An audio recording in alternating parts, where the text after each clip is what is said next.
नमस्कार मित्रांनो. महाराष्ट्राच्या राजकारणात आणि समाजकारणात सध्या एका नव्या कायद्याची जोरदार चर्चा सुरू आहे. आंतरधर्मीय विवाह, धर्मांतर आणि अशा विवाहातून जन्मलेल्या मुलाच्या धार्मिक ओळखीबाबत कायद्यात महत्त्वाच्या तरतुदी करण्यात आलेल्या आहेत. सर्वात जास्त चर्चेची तरतूद म्हणजे जर एक विवाह केवळ बेकायदेशीर धर्मांतराच्या उद्देशाने झाला असल्याचे न्यायालयाने ठरवलं तर त्या विवाहातून जन्मलेल्या अपत्याला आईच्या मूळ धर्माचं मानलं जाईल. पण हा कायदा नेमका आहे काय? तो सर्व आंतरधर्मीय विवाहांना लागू होतो का? आणि यावरून एवढा वाद का निर्माण झालाय? आजच्या व्हिडिओमध्ये आपण याच विषयाचा सविस्तर आढावा घेणार आहोत. महाराष्ट्र सरकारनं धर्म स्वातंत्र्य कायदा 2026 आणताना त्यामागचा उद्देश जबरदस्ती, फसवणूक, प्रलोभन किंवा विवाहाच्या माध्यमातून होणारे कथित बेकायदेशीर धर्मांतर रोखणे हा असल्याचे सांगितलेलं आहे. या कायद्यानुसार जर एखाद्या व्यक्तीचं धर्मांतर दबाव, फसवणूक, खोटी आश्वासनं, आर्थिक प्रलोभन किंवा विवाहाच्या माध्यमातून करण्यात आला असेल तर ते बेकायदेशीर मानलं जाऊ शकतं. अशा प्रकरणामध्ये कारावास आणि दंडाची तरतूद करण्यात आलेली आहे. तसेच धर्मांतरासाठी पूर्वसूचना देण्याची प्रक्रिया देखील कायद्यात नमूद करण्यात आलेली आहे. आता सर्वात चर्चेच्या मुद्द्याकडे आपण वळूया. कायद्यातील तरतुदीनुसार जर न्यायालयानं एखादा विवाह बेकायदेशीर धर्मांतरासाठीच करण्यात आला होता असं घोषित केलं तर त्या विवाहातून जन्मलेल्या मुलाला आईच्या विवाहपूर्व धर्माचा मानलं जाईल. मात्र अशा मुलांचा आईवडिलाच्या संपत्तीवरील वारसा हक्क कायम राहील.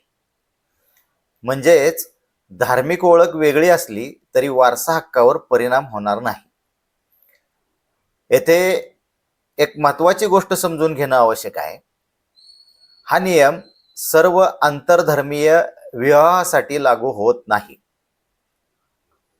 दोन प्रौढ व्यक्तींनी परस्पर संमतीने आणि कायदेशीर पद्धतीने विवाह केला असेल तर तो विवाह आपोआप या तरतुदीखाली येत नाही. ही तरतूद त्या प्रकरणासाठी आहे जिथे धर्मांतर बेकायदेशीर असल्याचं सक्षम न्यायालय किंवा प्राधिकरणाने ठरवलं असेल. या कायद्याचं जे समर्थक आहेत ते याबाबत काय म्हणतायत? समर्थकांच्या मते काही ठिकाणी विवाहाचा वापर धर्मांतरासाठी केला जात आहे आणि त्याबाबत तक्रारी पण येत आहेत. त्यामुळं अशा कथित घटनांना आळा घालण्यासाठी आणि व्यक्तीचे धार्मिक स्वातंत्र्य जपण्यासाठी हा कायदा आवश्यक आहे. सरकारचं म्हणणं आहे की हा कायदा कोणाच्या धर्मस्वातंत्र्यावर हल्ला नसून फक्त जबरदस्तीच्या किंवा फसवणुकीच्या धर्मांतरा विरोधातला आहे.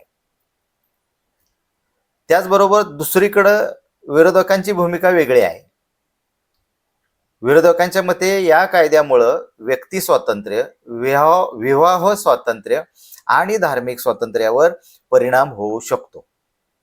काही कायदेतज्ञ आणि सामाजिक संघटनांनी असा दावा केला आहे की अशा कायद्याचा गैरवापर होण्याची शक्यता आहे आणि आंतरधर्मीय विवाह करणाऱ्या जोडप्यांवर अनावश्यक दबाव निर्माण होऊ शकतो.